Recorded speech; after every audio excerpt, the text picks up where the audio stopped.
Get the hang of this. Oh, there we go. All right. Jeez. Welcome back, and welcome to another stream of Worlds Overrun. My name is Eric Askew, and with me is... I'm Christopher Hirschberger, and then we've also got... James McCann. As I point to. Sorry about that. Yeah, no echoes. No echoes from the chamber. No echoes from the chamber. Yeah. It's like he opens up a portal and like you hear my voice 5 times as it comes through 3 different machines. What's he doing in there? I don't know. It sounds like he's got a bunch of caged hobbits. Well, this stream is a quick and dirty, nothing formal. We're just trying to share with everybody the latest portal that Chris has just finished painting. And it is the Strata portal. And I personally am in love. And let me show you why. I like paint and Look paint at accessories. the thing. Yep. It's amazing. It came out pretty good. I'm really happy with it. It's got some nice little extra weathering textures and stuff that I've thrown in there. Now, initially on this one, for this whole Strata portal, we had kind of decided that it was very Cloud City-esque. So we kind of wanted like nice, light, muted colors, that kind of stuff. So we're looking at a lot of nice, cool colors, whites, blues, grays, that kind of stuff. And then I kind of came back in on some of this and touched up a few of those areas with some nice little accents of some like rust brown kind of stuff going on. Underneath. Yeah, that's especially on the underneath. I did it on like the little hydraulic units. There's a couple of little tanks that have some of that in there. This one was a little bit more tricky for me in general because I don't paint a whole lot of like sci-fi tech stuff. So there was a lot of like learning curve things for me as far as that goes. Most of the stuff I do is very organic. So painting mechanical stuff is a little out of my wheelhouse, but nothing that YouTube University can't fix. Another fun part was doing that ring on the back. That was actually one of the last things I came back and did after I'd painted all the other stuff. I didn't like the color that I'd initially put on there, so I had to mask it all off again with painter's tape, and then went out there with the airbrush and kind of hit it with some nice greens and stuff just to change up the color. I felt that if that was blue also, it was a little too close to not only the Scorch portal, but it was too close in the color scheme with everything. So kind of went with like a nice little green that seemed like a good portal color. I gotta ask you, because I can't remember because it's been so long ago, the distance between the two portals, you didn't check that, did you? The distance between the two portals. The distance between the two plates, the ground plate and the sky plate. I did not, but I do believe, I think we measured it at one point. It's somewhere in the neighborhood of like 8 to 10 inches, I believe, off the ground. It's pretty high. Okay, like, yeah, because I think we've got a photo in here of some characters underneath it, and they comfortably fit.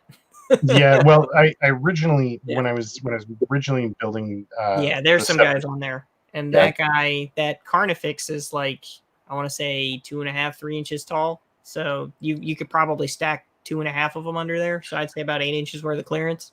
When I was originally designing this, we were trying to accommodate the two-legged walker, the Strider. I forget what it's called, from Star Wars Legions, and that character comes in at 75 millimeters. The ATST? Yeah, the ATST. Is it an ATST? No. ATST. It's all-terrain scout. Oh, okay. Yep. Yeah. Okay. Yep. And I was trying to accommodate that for Strata. So my nerd is showing.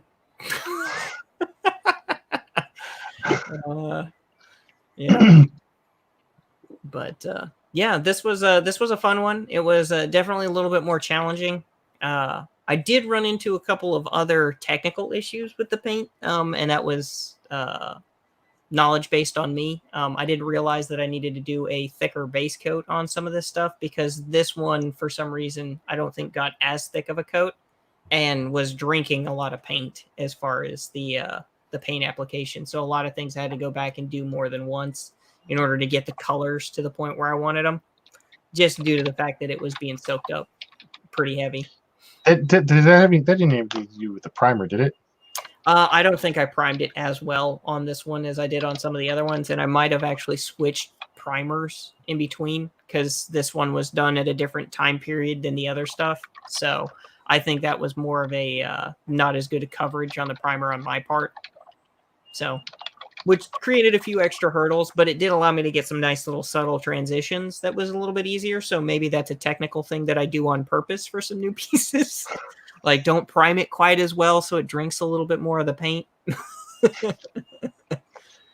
But did you use a limited color palette or? For this particular guy, I pretty much exclusively used like Payne's Gray and Titanium White for the most part, and it was just varying shades of those two in here to get the different colors. The darker areas, especially around the outer rim and whatnot, were pretty much mostly that Payne's Gray, which is that nice cool blue kind of gray color. Nice. And then when I went and did the airbrushing for the other stuff, of course, we added in just a tiny touch of orange, which was also mixed about 50-50 with that Payne's Gray and a couple of greens. I did like a dark, like a sap green, and then like a forest green for those two for the transition on the outer rim. And then came back with just a tiny touch of like yellow white and dry brushed it on the ridge in order to get that nice little subtle transition to a nice bright point. But super fun. Definitely more of a learning curve for me because I just, like I said, I don't paint as much in the tech arena as I have in the natural stuff. I've always kind of been drawn to like the weirdo like chaos creatures and that kind of stuff, not really the clean tech. So well, we could grime it up if you want. So we could, but I wanted to make this one pretty because again, it's about having fun doing it, and it was, like I said, something that was outside of my normal wheelhouse, so it was a little bit more fun to try to have to think about it differently. So, and of course there was the first phase of doing this thing. So if I was to break down the whole paint scheme from top to bottom, once it was primed, I went in with all the with the airbrush and actually hit all of the little cracks and crevices to get some extra colors and whatnot and some fade off on some of those edges, and then came back and cleaned up the edges, darkened up a lot of the recesses with some additional paint. So I kind of got a feel for the whole paint scheme before I actually got the paint scheme on it, because it was it's much easier to cover up a light airbrush layer than it is to come back and try to undo like 4 layers of like dark gray paint into a crack, and you're like, I don't like that. I got a really weird question for you. It's not a technical question, but do you ever, because this is what I think about when I'm building things. Do you ever like make up stories and scenarios for how you might play with a given asset? To some degree, yeah. I try to think of the story of where it would be used, because that helps me pick a color palette in general. So for me, knowing how I would use it and what I would want to do with it might determine or dictate the colors that I would use on it. But I do like to kind of give it a backstory, like, you know, maybe put some grime in some spots because you're like, oh, well, somebody came in here and there was, you know, big, you know, dog fight or something. So maybe I need to add some extra little cracks and crevices, or maybe I got to put some bullet holes in this, you know, like doing extra mods just for fun. Yeah. Oh, that's a good one. All right. So this one is kind of come as you are. This is the ticket right here. Yeah. What would you do to mod this particular type of piece here? If I was to do extensive modifications on this, I would do one of two things. I would either hand paint a bunch of additional features on it, you know, like extra cable cord stuff, like maybe do symbols on it, something like that to brand it for a particular like fleet or legion. The other thing that I would do would be like extensive battle damage. Like I would take some of these pieces and probably deliberately mangle them with like with that's kind of neat. Because my first thought is, if I were going to mangle or peel up plates, I would take some epoxy sculpt, which is similar to green stuff. Yeah. And I would lay some epoxy sculpt out in a thin sheet on some cellophane, and I'd get it to where I'd get it to the shape I want, and then trim it square or into the contour that I want. Then I'd apply it and then peel it away, because that would give me that sort of like plate look, like It gives you some cool plate looks and stuff. For me, I would do like a giant laser beam shot through this thing. So I'd like come back with like a wood burner and like gouge out like an area where it looks like it got hit with like a Death Star beam or something. Oh, that'd be amazing. That's something I would do. And then I'd come back with the green stuff and sculpt out like the frayed metal and stuff, because that would give you some really cool textures, especially once you started like dremeling it or hitting it with say a wood burner. I wouldn't necessarily recommend it for everybody, but I think the wood burner would be really fun, and you just kind of like drag it across, and you're like, I think the wood burner would be a nice start, but I think you'd have to finish it off with. I really do think you'd have to finish it off with what you call it, with some epoxy sculptor green stuff. Yeah, because usually we're using only about 10% infill. Not always, but that's pretty close. And using Dremel would probably tear up those edges pretty good too. Yeah, absolutely. Depending on what you want to do with it. Yeah. But yeah, if I was to do that those would be my main two go-tos. I would be doing either a bunch of additional like freehand painting, as they call it on the miniatures for a lot of those things. Maybe painting in some extra panels or something of that nature, or doing extensive battle damage. Another thing that would be really cool would be like to take this one and have it like cockeyed, like mashed into another piece of terrain. Like it's still operational, but it's been like downed partially. Right. So, which that would be kind of cool, but that's more of a huge, like a large scale modification thing going on there. That would be intense though, wouldn't it? I think it would look pretty cool if it was like leaned up against like an outcropping or something, or like half downed into a hill, but the portal was still technically operational. Your guys come out and they come out sideways and like fall on their face or something. That'd be awesome. That's a thought. Like thinking about like the Stargate stuff and like how portals were used in that, how you'd go through the portal and you'd come out and you're oriented the same way when you land there. Well, what happens if somebody like rotates that a certain number of degrees or something, or it's like upside down? Do you come in and go out this way and come in upside down on the other side? Like, how does that work? I think you're just screwed at that point. You come out scrambled, like, I don't know, Galaxy Quest. So like first it turned inside out and then it exploded. They come out up in the air and fall back through and go back where they started. So it's like Portal, and it just keeps looping. Exactly.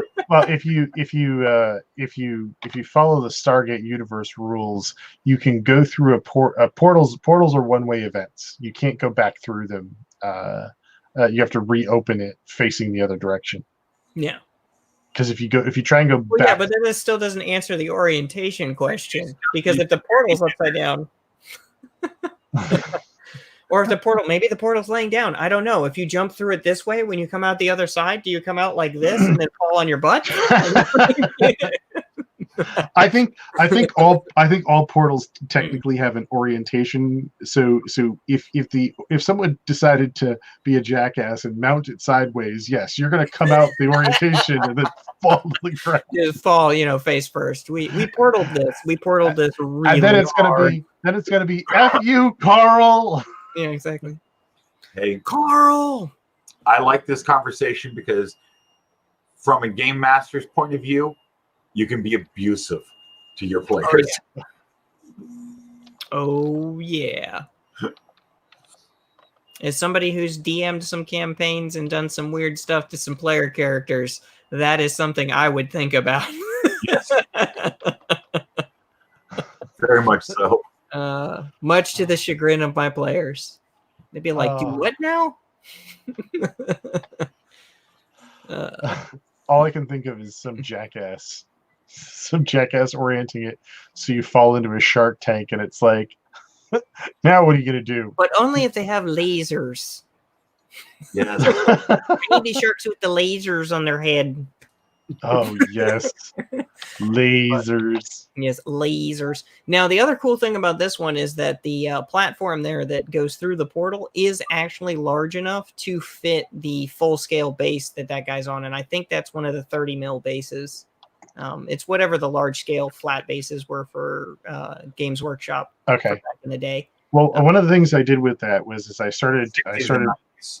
Yeah, I made the platform like a wafer, but I also raised it up so that it's got a little bit of a lift to it, so that you should be able to put fairly large platforms onto and he it. fit on that thing nicely. Like, he didn't do anything. Even I was concerned that he might be a bit heavy because he's, for the most part, pretty much solid pewter, with the exception of the arms being the extruded plastic, and didn't really give the structure a problem at all, having him all the way out on the end as far as you could physically put it and have it balanced by itself. Okay. So, I mean, I didn't have any technical issues there. And of course, if you were to actually lock all those things in place and or glue them together so that it didn't come apart, it's definitely not going anywhere. Right. How much of this did you end up gluing back together? I think it's just the upper structure and the lower structure got glued. I'm pretty sure that James basically glued it. Did you glue everything together, or did I do it? Down the middle. Everything else was glued together onto the two sides. Okay. Yeah, I And know for a fact the top piece. Yeah, that whole top is one unit, and that's all glued together. The center shaft is one unit, and that's all glued together. And each of those panels actually completely removed still. The key is glued into the piece that comes in on the cap. So that those all pop in. So you can pull this all apart and it becomes 5 pieces. Nice. And it would all fit into whatever the space is between the top of that disc, the portal of the disc, and then the bottom part of it. Because you could stack all those pieces inside it and put it in a foam thing to conserve space. Right. Yeah, and then we talked about that when we sent that out to you to be painted, which was basically, how much of this are you going to keep together and how much are you going to separate, and what are the optimal storage options versus the. I think the other major one I just haven't finished yet that had a lot of that stuff glued together for it was the Grove Portal. The Grove Portal. Because the Grove Portal is actually currently separated into 3 pieces, where the top arch comes off and then the 2 sides come apart, and that actually all folds together so that you can ship it or carry it to wherever you're going real quick and have it take up less space. Yeah, but the Grove Portal, I mean, this one, I would say, by design, is supposed to look more airy and open, and in some respects, is a little bit more delicate. The Grove Portal it's very robust, but it takes up a lot of, it's very chunky, it's very heavy duty. It's a little bit more cramped because we were trying to make that that foresty environment where it feels kind of claustrophobic. So it did well. Yeah. No, I'm going to take this moment to point out that, on a side note, next Thursday, when we do our next live stream for the Kickstarter, we will be hosting a giveaway, and we will be giving away the Scorch Portal that is painted and printed and painted, that Christopher painted for us for this Kickstarter, to one of our backers. We will just pull a name random as a thank you for all your support. And I have that. Where is it? Which one are we doing? The destroyed or the operational? The operational. The operational. So the cool one with the nice little blue fade ring and everything on that. Yep. Do we have that one? Can you pick? We don't have that one. You should have an image. Yep. Oh, there you go. That guy. So during the live stream Thursday, stream starts at 7:30. After we finish this stream, I'll post a notice with the countdown on it. Mm-hmm. And we will give away this portal to one of our backers as a thank you for all the support that everyone's been giving us. Absolutely. I don't know as if we did this. Maybe I'm jumping the gun, but what is this? Do you think that this should retail at normally? Painted. $50. $50. That's a bit cheap. Yeah, Like, I really do not want to crunch numbers right at the moment, so I'm going to Yeah. say no comment. Let me just say, it would be dependent on the person that paints it for you. To yeah. get the model, that would be one thing. I would expect to pay. If I was to buy a piece of terrain that had the level of detail that this has and is on that scale for that kind of stuff, I would expect to pay no less than $60 for just the terrain itself, and that's me having to do most of the assembling and the cleaning work. And that's if you can find it for a good deal. So Now, basically, what I'm trying to say is that this is not this is not a freebie. This is something that it's got a fair chunk of value to it. This is of substance. This is something that we obviously thought was good enough to use as promotional material, and we want a nice way to say thank you to the people who have supported us through this Kickstarter and by backing us at this point. Which is why it doesn't matter what tier you get in on. Your name is in the hat if you have backed us by Thursday. Yeah. Was there a minimum backing for this? No. Okay. So some knucklehead can come in and say, "I'm going to give you guys $1."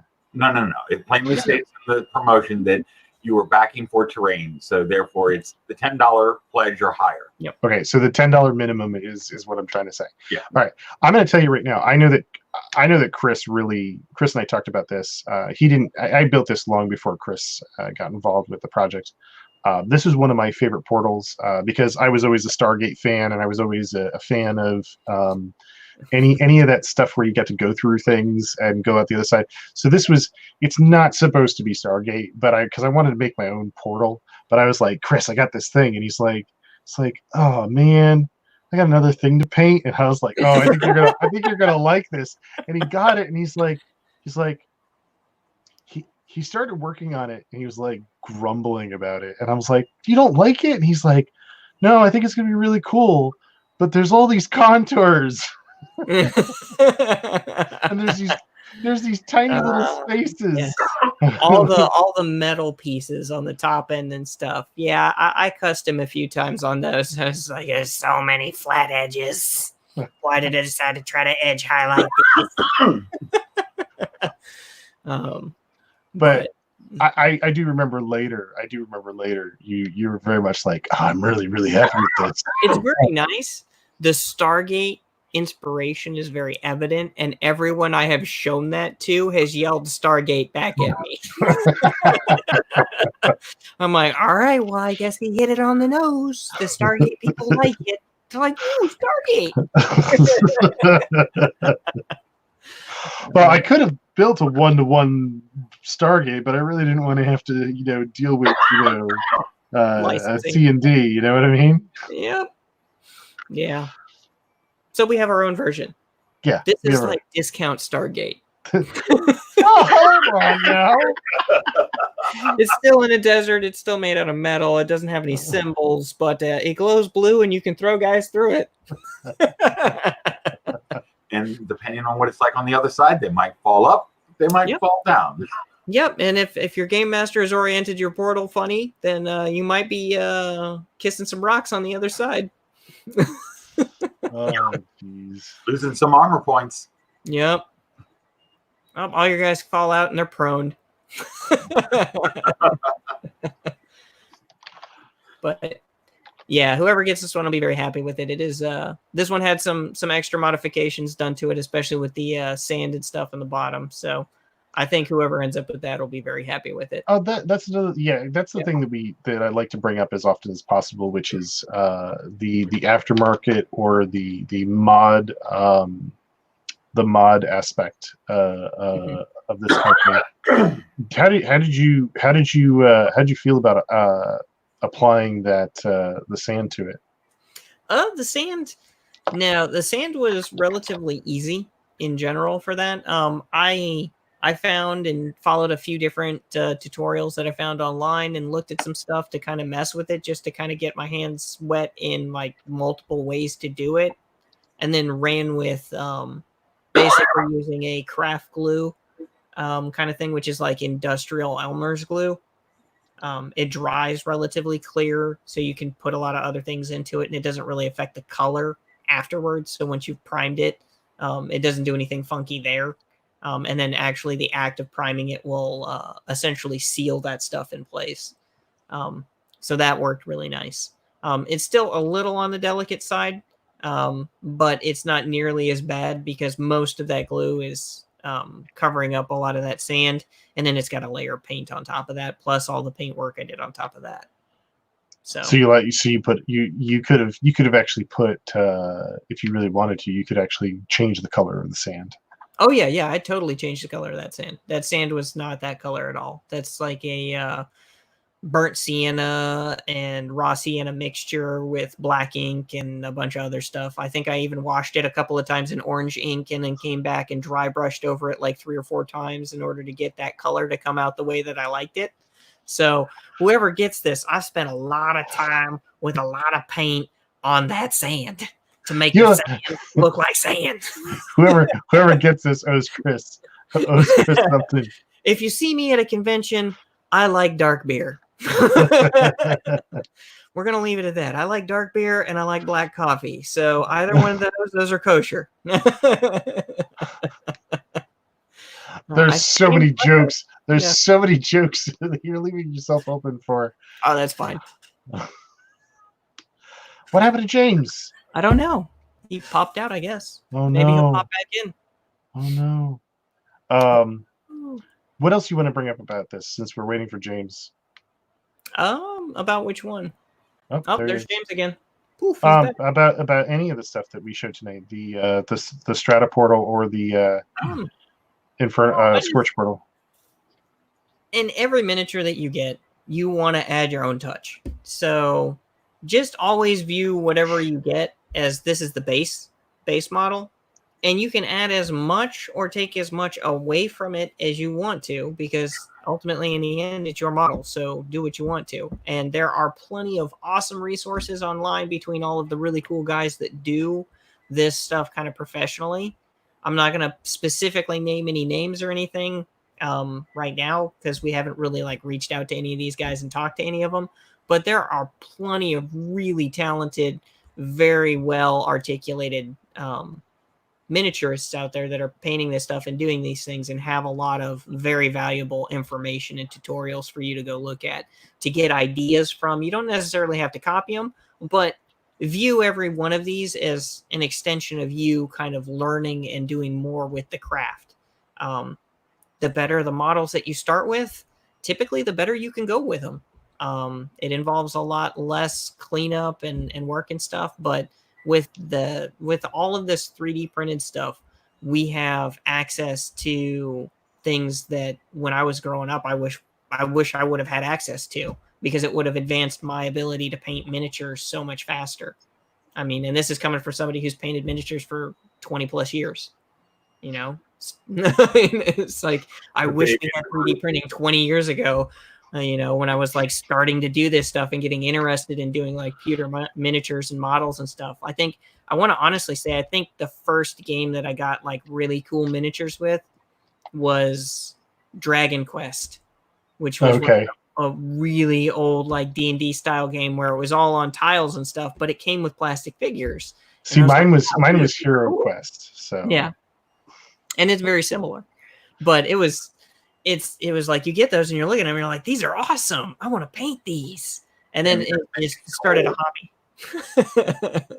Do what, James? I said, you make me feel old. You're talking about Dragon Quest. He's talking about Hero Quest. And, the first game that I've got, I went and actually bought the first box set of D&D,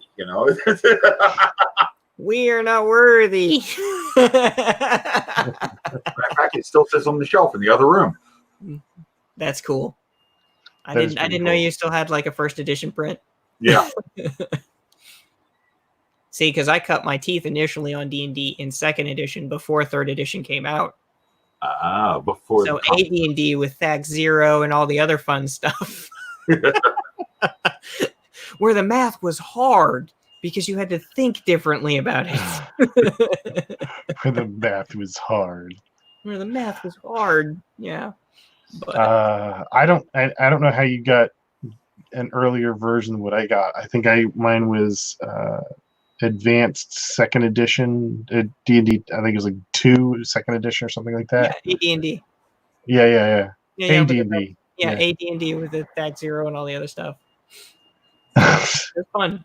That's hilarious that we both started playing it like at the same time because of the difference. It was You well, were I was late to the nerd party, sir.